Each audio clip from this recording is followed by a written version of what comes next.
Islam spread faster than any religion had done before. Within 100 years, it had spread between Spain to the borders of India.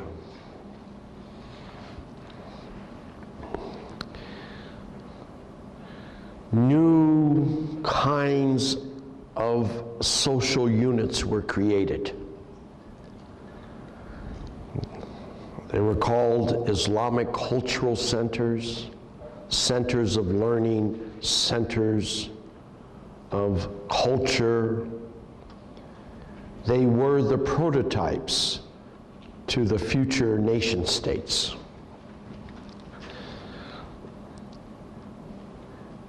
They required a universal ethical system. Now listen very carefully, friends. If you understand what I'm about to tell you, you'll understand why nations work and why they don't work. A universal ethical system provides a moral impetus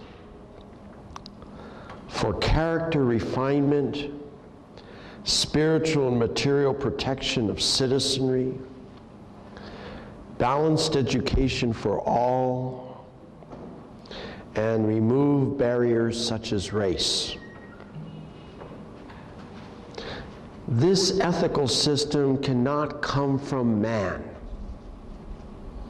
That was proven by the great philosophers who concluded that by definition, anything universal must come from a universal mind. A human does not have a universal mind. No matter how well you're educated, no matter how vast your experience, you cannot think of a set of rules or principles that would be valid for all people under all conditions. The diversity is just too great. The administration of these cultural centers was based on the system developed by Cyrus the Great and his successor Darius, with very little change. A system by then which was over 1,000 years old. Through this system, plus the admonition by Muhammad to eliminate extremes of wealth and poverty and moderation of consumption. You gotta listen to these requirements.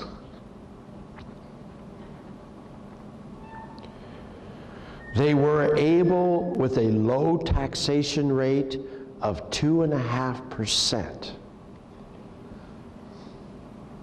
to provide the complete infrastructure of the cultural centers, including sanitation systems, free education and medical care,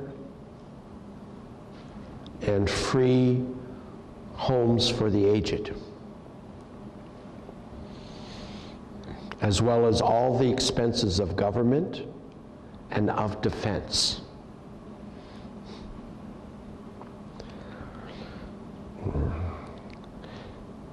They brought new social institutions. As a result of the invention of paper and the vast expansion of libraries and the compartmentalization or specialization of knowledges, they were able to create a new kind of educational system called the university. And they also used Arabic as a universal language and used systems thinking for the first time, and developed to a degree that no other society had done previously the concept of an institution, which include, of course, libraries, universities, hospitals, and government. Agriculture was to remain the economic base. Land reform became, the land reform laws were put into effect, allowing people to own their own property, thereby abolishing serfdom that so dominated the European landscape. They brought in advanced irrigation and new technologies that provided far more food than a farmer could ever provide in the past, enabling much greater percentage of the population to be engaged in the arts, the sciences, and other aspects of civilization. The decline of the cultural centers after 500 years was a result of its natural forces. You see, remember Aristotle said, things decline by their nature. Corruption set in. They began to spend more money on defense and new weapon systems. They beefed up their homeland security.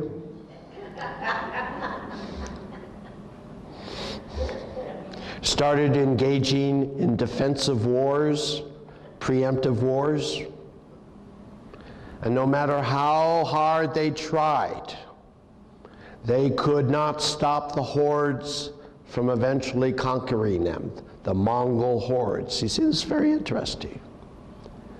There were Mongol hordes throughout the entire history of these centers. But there was nothing to attract the hordes to them until they became corrupt. Like seeks like. This is a principle that governs the history of all civilizations.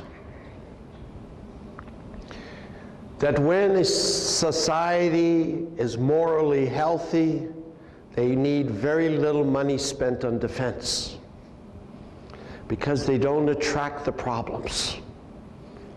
But as they become corrupt, the hordes begin to look at them. They say, they're like us. And that requires more money to be spent on defense. The more they spend on defense, the more they look like the people they're defending themselves against. No, I'm of course talking about only back then. Any inference to modern times is your imagination.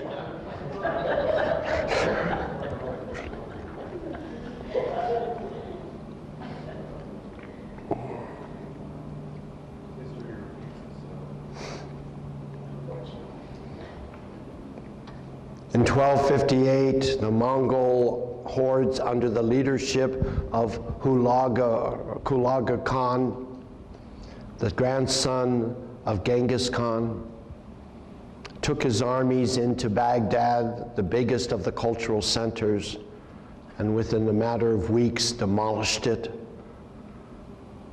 burning 400,000 books, killing 200,000 of its inhabitants, leaving the city a pile of rubble. Now, the primary means or motivation that Islam had for bringing in technology was to find solutions to the problems of this new and vast empire. There were problems, practical issues of how do you do research in one part of the empire and then continue that research without minimum disturbance in another part of the empire. That you need a universal language, therefore Arabic was made that universal language. It was improved and modified so that it became a technical, scientific language. They needed a way of exchange because the currencies, there were thousands of different currencies in the empire, so they invented a new thing called the check. And the modern banking system came into being. But that required an ethical system based on trust. You see, my friends, when you accept a dollar bill instead of a gold coin, you must trust that that dollar bill will be remunerated to equivalent value in some way or form. That's why it says, "In God we trust." You see, this is very important. We've lost this concept. Trust means that there must be an authority, now listen carefully, higher than man, to which all of the diverse elements are submissive to. That's called the fear of God. Through that submission to that higher will, one can overcome their greediness, their temporary criminal behaviors, so that a thing like a check is worth something under all circumstances. In other words, spirituality is the foundation for the banking system.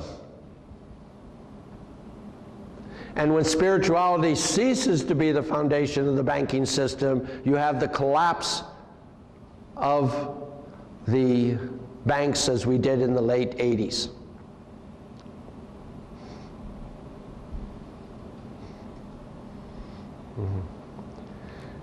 They also sent people out all over the world to find new inventions that could be useful to the empire. Because Muhammad said that you should seek all new ideas.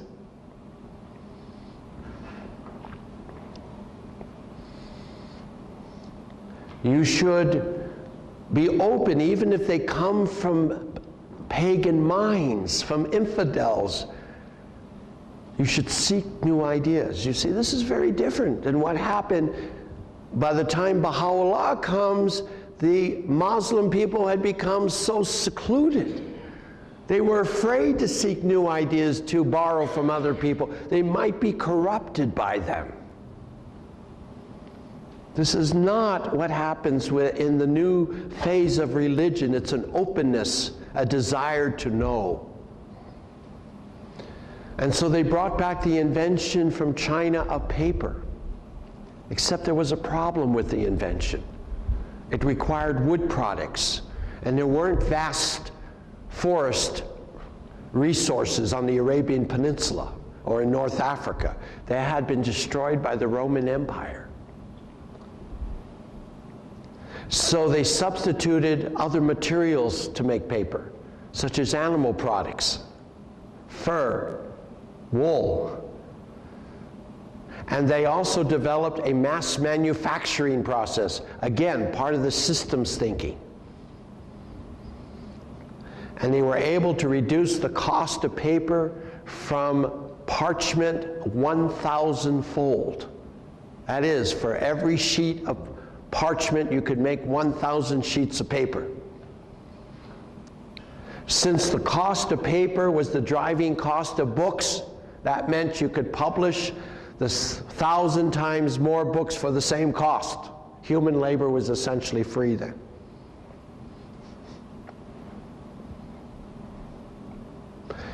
The largest library in Spain and a monastery was 150 books.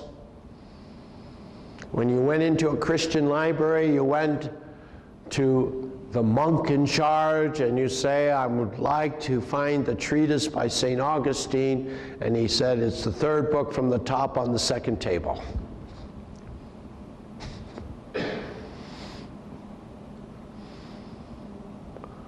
When the library opened in Cordova, Spain, which was an Islamic cultural center, it opened with between 200 and 300,000 books. These were translations of all the Greek classics, plus commentaries on the Quran, as well as the holy books of the past, as well as the great writings of the Christian philosophers and Jewish philosophers. So you couldn't walk into this library and say, where's the book? It's not the second book from the top on the third shelf. There's now 200,000 of these things. So they had to bring the great minds together and say, what are we going to do with all these books? And they came together and decided we need a new invention, and they called it the encyclopedia. So when you walked into the cultural center, the first thing you see is a rack of books listed from A to Z, the Arabic equivalent. And you go to the Encyclopedia of A, and it tells you all the books with the titles that begin with the letter A, and all the authors that begin with the letter A, last names A. And then under the names of the authors or titles of the book and a brief description of what the book contains, it tells you what shelf number or letter to go to. And every book was numbered on that shelf so you could find it. The modern library system was invented. And then later, they began to have the library divided into different subjects. The various branches of philosophy and science, of theology,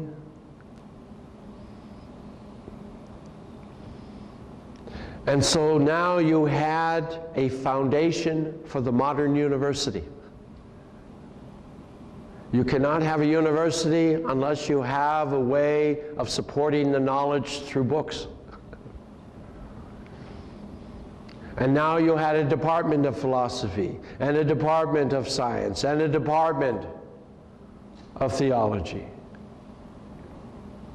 Because you had a section in the library that had all the references that were required for that education.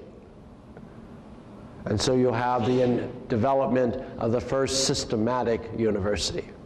See, nothing like this existed in Europe. So when Christian families of some substance, financial wealth, heard about these new cultural centers, they sent their children not to go to the monastery schools, but to the Muslim schools. They sent them off to Spain. And they would first learn Arabic, and then they would study. Study in those days was not like the classrooms we have today at LCC or U of O. They were basically self-study. You used the library, and you were guided by a mentor. And there would be colloquiums where you come together, colloquia, that you come together to learn more about your subject. The Christian young men who came back from these colleges were so successful in their business and enterprises that these schools became the Harvard and Princeton and Yale of Europe.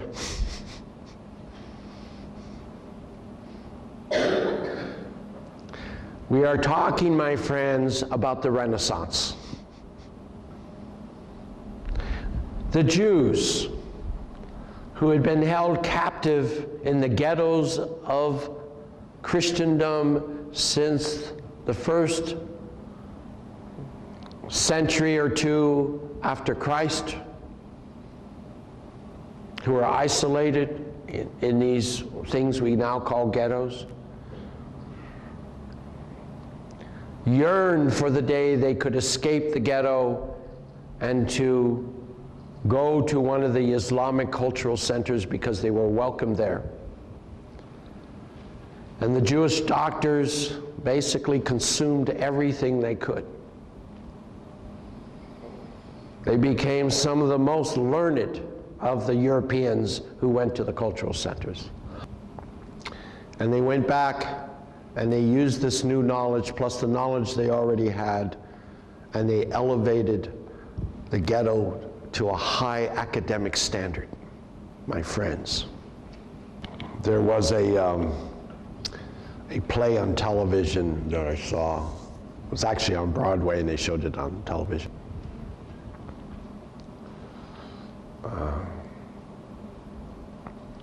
where they sent a modern reporter to do an interview with a Christian who lived in a city of medieval Europe. And the same reporter would then go to the Jewish ghetto and conduct the same questions to the Jews that lived in the ghetto. And it's based on what little information we have of the Middle Ages, of what the average person was like. And it's done in a modern context, so we can relate to it better. And they asked this Christian, tell me about what you know about the stars at night. And he said, oh, they're little holes in a canopy that's about 600 feet above our city. And then he said, well, why do the stars move? The question was posed. He said, oh, because the canopy rotates, moves around the earth. And then he was asked why the news reporter took a rock and he let go and it fell to his hand. He says, why did the rock fall? He said, because of God's will. And if it be God's will, it will go up. He then went over to the Jewish ghetto and asked him, what are the stars? He said, oh, the stars are heavenly bodies that are very far away. Why? They read that in a Greek book by Aristarchus.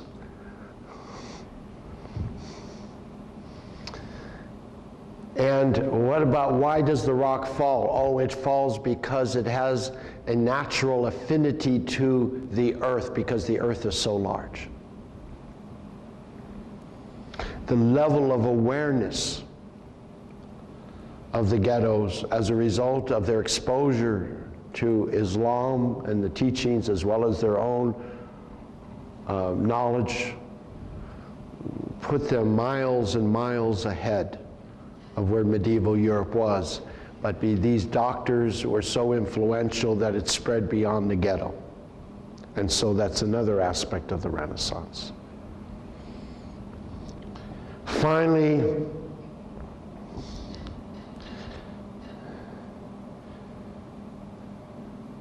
the agriculture, not finally, but another aspect is that the agriculture boomed in Spain. Here, Spain was basically a desert climate, and now you had the invention of the water mill and the windmill that now could irrigate fields without human labor. Muhammad was once asked, this is very important, my friends, how can you abolish slavery? He was asked. He said, slavery will disappear because I have brought a new spirit for innovation. Things will be discovered that will eliminate the need for slavery. My friends, by 1800, every possible justification for slavery had been abolished. Every invention that had been that was required to replace slaves, whether in agriculture or in manufacturing, had been invented. The fact that slavery continued well into the 19th century had nothing to do with necessity. It had to do with the excesses of a privileged class that wanted to live off of the labors of others, which is, by the way, another violation of Islamic law. You see, in Islamic law, you should receive in proportion to the fruits that you bring. The fact that I have money by itself should not permit me to make a livelihood. Now, textiles. The Muslims educated the Europeans to new clothing called silk and new dyes. You remember the Europeans, basically all they had was sackcloth. Refinements such as cotton and silks and other materials hadn't come about yet. They came through the Muslims. So when the Europeans began to wear these wonderful clothes that would keep you cool in the summer and warm in the winter, and were lightweight and beautiful to look at, they couldn't get enough. The jewelry that came from the new mining technologies of Islam were so popular that Europe eventually had to go overseas to get more metals, more mining, because they couldn't get enough of this from the mines of Europe. And this was the beginning of colonization. Beginning of modern slavery was a result. We'll get more into that. But I want to show you a graph.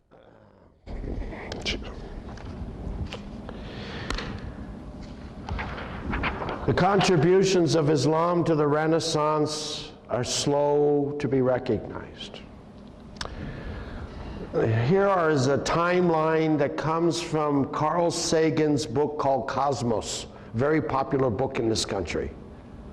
In that timeline of science, he shows all the great inventions up to around 500 AD, and then he says everything stops at that point. And we have 1,000 years of dark ages until Da Vinci and Columbus in 1500.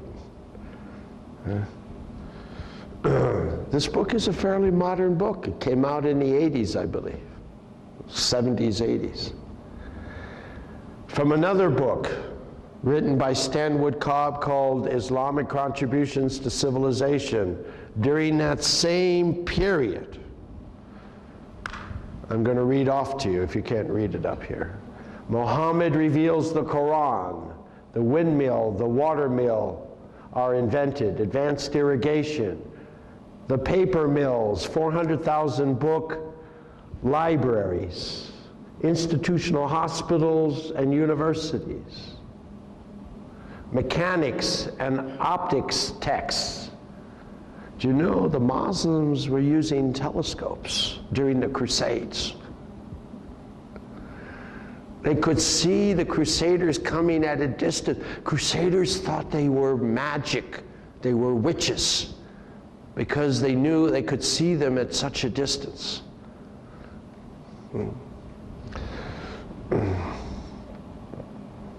They invented encyclopedias and algebra. My friends, algebra. See, I know you're all lovers of algebra. I can tell everyone in this room has been patiently waiting for these lectures to be over so they can get back to their algebra problems. Algebra, then we'll get back to this. No, we're going to finish this first. We'll do algebra later. Decimal system perfected. You know, when you do your multiplications and you set up the decimals and you go through the rules of multiplication, that's an Islamic invention. The decimal itself, the zero itself, was invented by prior civilization. But the system of using decimals in accounting, multiplication, division, that was what the Muslims brought. Textile manufacturing, new mining technology, Spanish steel. The Crusaders went over to the Holy Land, and when they swung their sword, they looked down and there was only half a sword left, while the Muslim sword was intact. The problem that the Europeans had, they didn't have steel. They didn't have modern steel. The steel the Muslims had was about 20 times harder.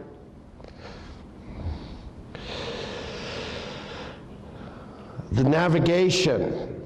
They're the ones who came up, of course, with the spherical earth at Pythagoras. They took it, developed it, and came up with two new inventions called latitude and longitude.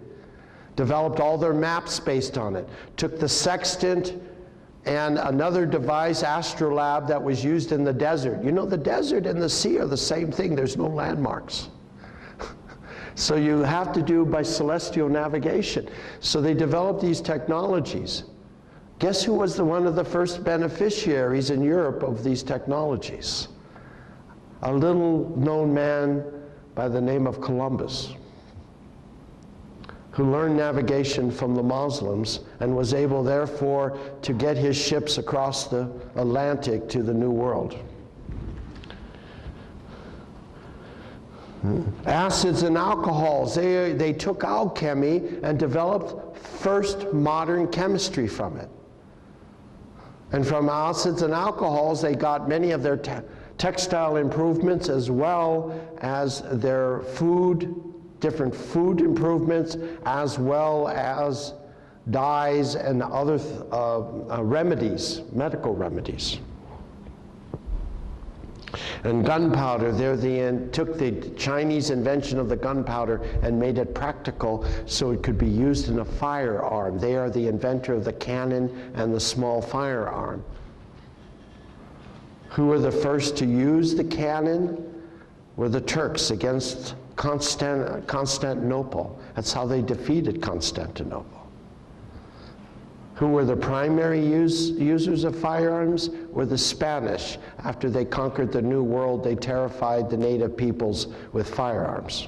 That's how they conquered these great peoples of South America and Mexico, through the use of firearms, because they didn't have it. Now, all of this happened during the same period that nothing happened. Now, algebra, one of the great inventions of Islam. Let's see, my friends, this is good. I like this. Let's see when I have to, this is like my levitation. I have to kind of do a little trickery here. All right, let's see. All right, okay.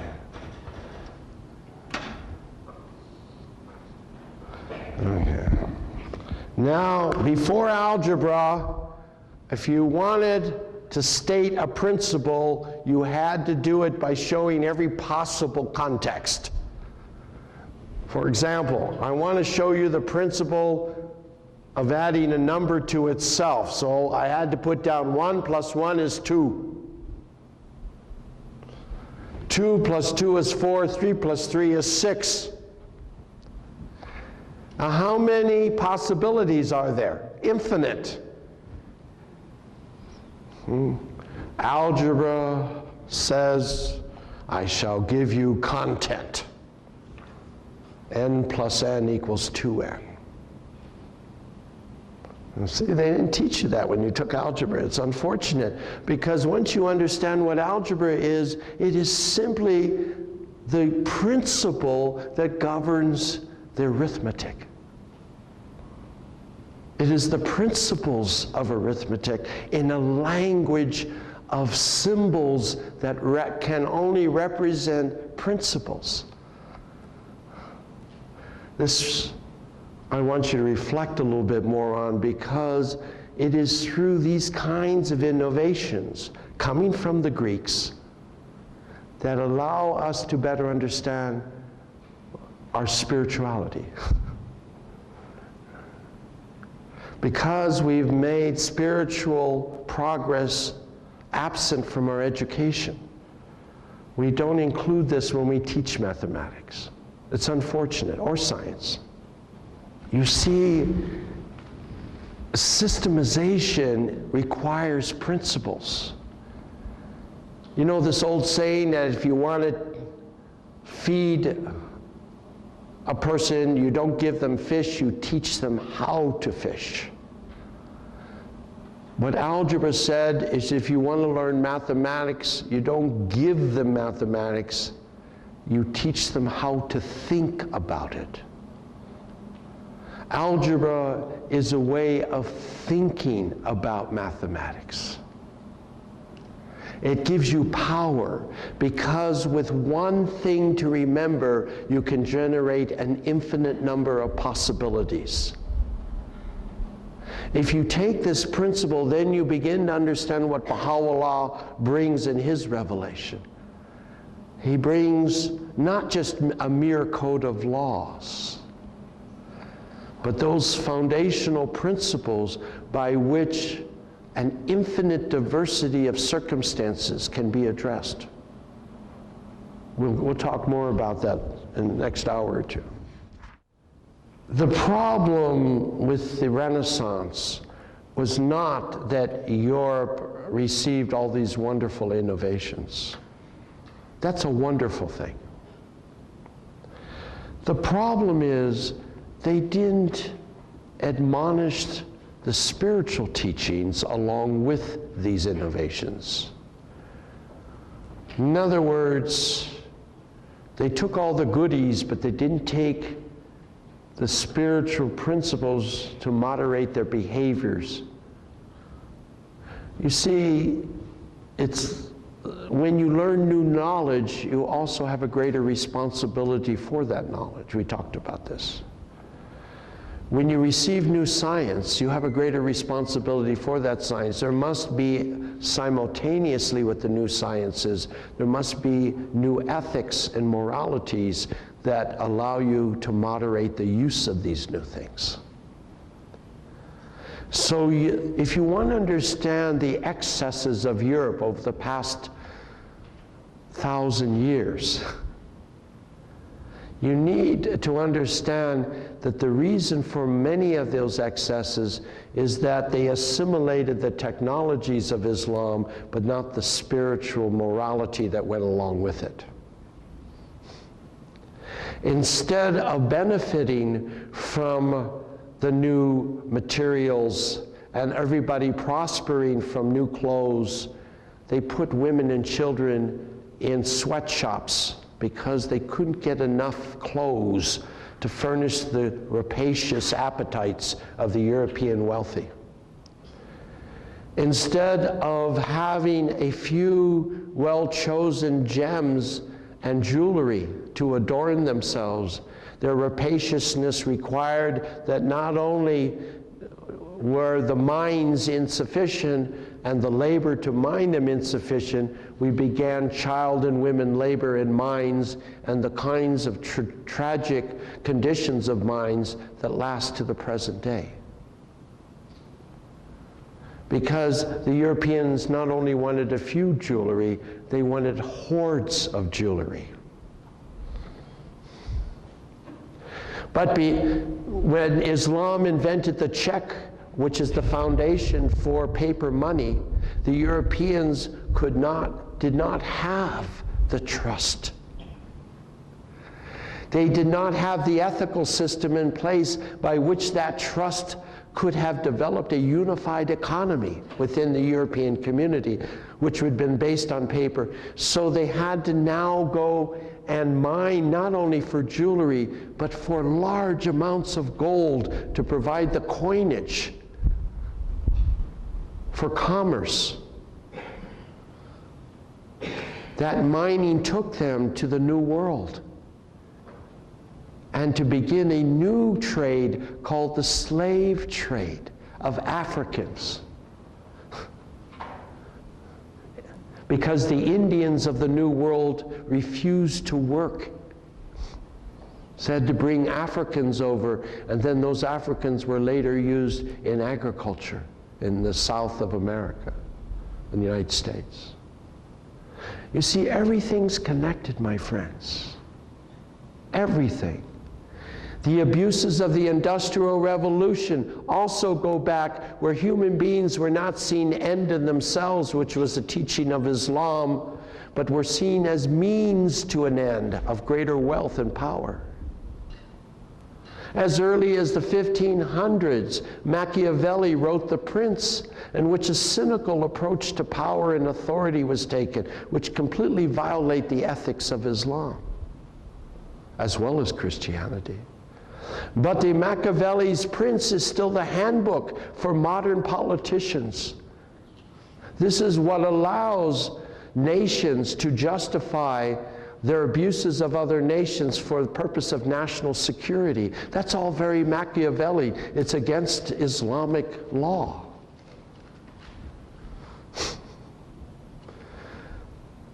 You see, if we don't learn from history, if we don't see that the root of all of the abuses is a result of human failure to accept the divine laws, then we're bound to recommit these sins. But at the same time, to be fair, God in his all-knowing wisdom knew that mankind would make these decisions because all is known. Therefore, it should be seen, the Renaissance and the following Enlightenment, as a stage of adolescence that allows humankind to learn from these mistakes, bring them eventually to a point where they're ready to become adults.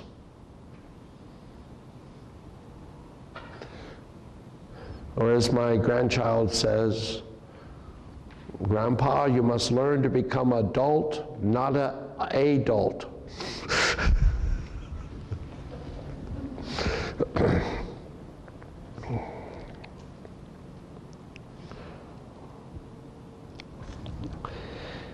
Okay, I think that's all we have time for. You know, there's so much happened in that period. You know, everything's getting more intense.